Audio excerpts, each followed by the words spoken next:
Tonight we're having a look at AEG tools. Why do they seem so shit?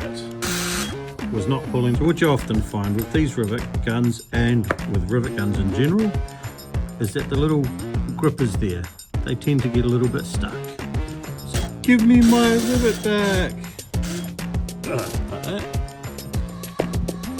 Little spring there that pushes it all open and closed. Reverse thread often happens with these. They'll just be wound down a little bit, as you'll see, a bit of silver through there. So if that's the case, wind it in. And lo and behold, it works. See if I can find another rivet somewhere. Easy peasy. Anyway, like and subscribe, follow for more.